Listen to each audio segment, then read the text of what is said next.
السلام علیکم ورحمۃ اللہ وبرکاتہ۔ جی ویورز، کیسے ہیں؟ امید ہے آپ سب خیریت سے ہوں گے۔ اللہ تعالیٰ آپ سب کو ایمان کی سلامتی کے ساتھ رکھے اور ہم سب کو صحت کی اچھی حالت میں رکھے، آمین۔ تو چلیے آج سورۃ الاعراف کے رکوع نمبر 17 کی طرف بڑھتے ہیں۔ اعوذ باللہ من الشیطان الرجیم، بسم اللہ الرحمن الرحیم۔ وواعدنا، اور ہم نے وعدہ لیا، وعدہ فرمایا، موسیٰ، حضرت موسیٰ علیہ السلام سے، 30 لیلۃً، راتوں کا، واتممناہا، اور ہم نے اس کو مکمل کیا، بعشر، 10 راتوں کے ساتھ اس کو مکمل کر دیا، یعنی 40، فتم، پس پورا کیا، میقات، ملنے کا وعدہ، ربی، اپنے رب سے، 40 لیلۃً، راتوں کا۔ بس یہ جو مقررہ مدت تھی، یہ جو میعاد تھی، یہ پوری کی اپنے رب سے ملاقات کی 40 راتوں میں۔ وقال، اور کہا، حضرت موسیٰ علیہ السلام نے، لأخیہ، اپنے بھائی، ہارون، حضرت ہارون علیہ السلام سے، اخلفنی، میری خلافت یا میری جانشینی کرنا، فی قومی، میری قوم میں، واصلح، اور ان کو اصلاح کرتے رہنا ان کی، ولا تتبع، اور پیروی نہ کرنا، سبیل المفسدین، فساد کرنے والوں کے رستے کی۔ یعنی کہ اتنا بڑا ایک نصیحت، اتنا بڑا فرمان جو حضرت موسیٰ علیہ السلام نے اپنے بھائی کو فرمایا کہ میری قوم میں میرے جانشین بن کر رہنا اور ان کی اصلاح بھی کرتے رہنا اور ان کے راستے کی پیروی ہرگز نہ کرنا اور نہ ہی ان کو فساد کے راستے پر کبھی بھی چلنے دینا۔ پھر کیا ہوا، ولما، اور جب جاء، آئے، موسیٰ، حضرت موسیٰ علیہ السلام، لمیقاتنا، ہماری ملاقات کے لیے، وکلمہ، اور ان سے کلام کیا، ربہ، ان کے رب نے۔ سبحان اللہ، یہ قرآن پاک کے الفاظ ہیں۔ یہ جو کتاب، جو قرآن پاک رہتی دنیا تک، قیامت تک تحریف سے پاک کتاب ہے، سچی کتاب ہے، اس کتاب میں اللہ تعالیٰ نے اس ملاقات کا ذکر فرمایا اور یہ بھی بتا دیا کہ اللہ تعالیٰ نے ان سے کلام فرمایا۔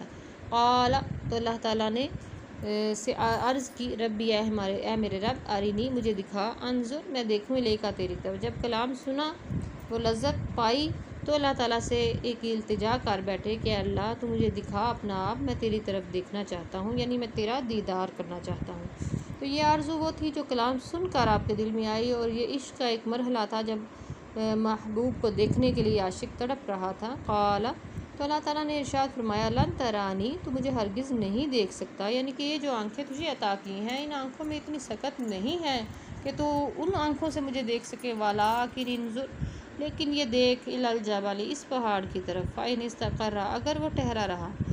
یہ تو اللہ تعالیٰ نے ان کو ایک بہانے سے اس آرزو سے ہٹانے کی ایک کوشش تھی کہ اللہ تعالیٰ ہرگز یہ نہیں چاہتے کہ وہ اپنے کسی برگزیدہ بندے اور رسول کو اپنے دیدار سے محروم بھی رکھیں، لیکن اگر وہ دیدار دیں تو یہ ایسا نہ ہو کہ وہ دیدار حضرت موسیٰ علیہ السلام اس کو سہ ہی نہ پائیں۔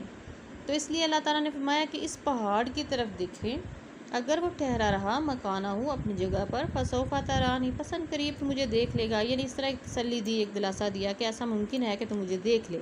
فلما، پس جب تجلی، اس پر ایک صرف تجلی اپنے نور کی، اپنے حسن کا ایک صرف جلوہ اس پر کیا، رب، ان کے رب نے، للجبل، پہاڑ پر، جعلہ، تو وہ ہو گیا دکن، ریزہ ریزہ، وخر، اور گر گئے، موسیٰ، حضرت موسیٰ علیہ السلام، صاعقاً، بے ہوش ہو کر۔ وہ پہاڑ تو ریزہ ریز ہو گیا شدت انوار سے، اور موسیٰ علیہ السلام کی یہ کیفیت کہ اس پہاڑ پر تجلی پڑی اور ادھر بے ہوش حضرت موسیٰ علیہ السلام ہو گئے۔ فلما، پس جب افاقہ، تھوڑا افاقہ ہوا، ٹھیک ہوئے، قال، تو کہا، عرض کی، سبحانک، اے میرے اللہ، تو پاک ہے، تو میں توبہ کرتا ہوں، الیکا، تیری طرف، وانا اول المؤمنین، اور میں تو تیرا سب سے پہلے ایمان لانے والا بندہ ہوں۔ یعنی کہ اس میں ایمان کی کمی کا تو سوال ہی نہیں پیدا ہوتا، صرف یہ کوسچن تھا کہ آرزو تھی ایک عاشق کو اپنے محبوب کو دیکھنے کی۔ قال، تو اللہ تعالیٰ نے فرمایا، اب دیکھیں نا، اللہ تعالیٰ کے نزدیک یہ گناہ تو نہیں تھا، محبوب سمجھتا تھا عاشقوں کے راز۔ تو اللہ تعالیٰ نے فرمایا، یا موسیٰ، اے حضرت موسیٰ علیہ السلام، انی، بے شک میں نے، اصطفیتک، تجھے چن لیا ہے، علی الناس، لوگوں پر، برسالاتی، کہ تو میرا پیغام پہنچائے، وبکلامی، اور یہ کہ اپنے کلام کے ذریعے، اپنے تو جو لوگوں سے کلام کرے گا وہ اس کے ذریعے سے ہم نے تجھے چن لیا ہے، وہ کلام ہماری طرف سے ہوگا، فخذ، بس پکڑ لے، ما جو آتیتک، تجھے دیا ہے، وکن من الشاکرین، اور شکر گزار بندوں میں سے ہو جاؤ. یعنی کہ جو کچھ ہم تمہیں عطا کریں، حضرت موسیٰ علیہ السلام کو اللہ تعالیٰ نے معجزات عطا کیے، کتاب عطا کی، تو اللہ تعالیٰ نے فرمایا کہ اس پر اللہ کا شکر ادا کریں. وَكَتَبْنَا، اور ہم نے لکھا، لہو ان کے لیے، فی الالواحی ان تختیوں میں، من کل شیء ہر چیز، جو ان کے اوپر تورات کی تختیاں اتری تھی ان پر ہر چیز اللہ تعالیٰ نے لکھی ہے، موعظۃً جو نصیحت بھی تھی، و تفصیلاً اور تفصیل تھی، لکل شیء ہر چیز کی. فخذھا، پس اس کو پکڑ لیے، بقوۃ قوت کے ساتھ، وامر اور حکم دے، قومک اپنے قوم کو، یاخذوا وہ بھی پکڑے، باحسنھا بڑے اچھے طریقے سے، ساریکم عنقریب میں تمہیں دکھاؤں گا، دار الفاسقین نافرمانوں کا کیا ٹھکانہ ہوا کرتا ہے. اللہ تعالیٰ نے اس وقت بھی بتایا کہ اس کتاب پر عمل کرنا، اس میں نصیحت ہے، تفصیل ہے ہر چیز کی، لیکن جو نہیں عمل کریں گے، جو نہیں مانیں گے، نافرمان ہوں گے، ان کا ٹھکانہ عنقریب تمہیں میں دکھا دوں گا. سأصرف، میں عنقریب پھیر دوں گا یا باز رکھوں گا، عن آیاتی، میری آیتوں سے. یعنی کہ یہ سمجھنا یا اس کو قبول کرنا ہمارے بس کی بات ہی نہیں ہے، ہمارے اندر یہ ایسا کوئی مادہ ہی نہیں ہے. ہمارے پاس جو بھی توفیق ہے وہ اللہ کی دی ہوئی ہے کہ ہم ان آیتوں کو سمجھ سکیں. یہ ایک بات قیامت تک کے لیے شور ہے کہ اللہ تعالیٰ اپنے نافرمانوں کو ان آیات کے سمجھنے اور قبول کرنے کی توفیق ہی نہیں بخشتا.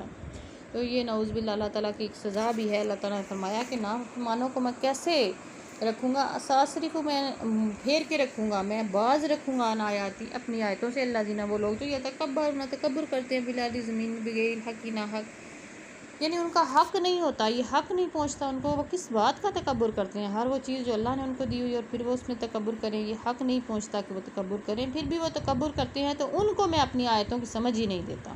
تو اس لیے اللہ تعالیٰ کے حضور معافی مانگیں، اللہ تعالیٰ ان آیات کی ہمیں سمجھ عطا فرمائے. ہم قرآن پاک کو صرف یہ نہیں کہ اگر آج سویڈن میں قرآن پاک کی بے حرمتی ہوئی، کل کہیں یورپ میں کی جائے تو ہم اس پہ سیکھ پا ہو جائیں.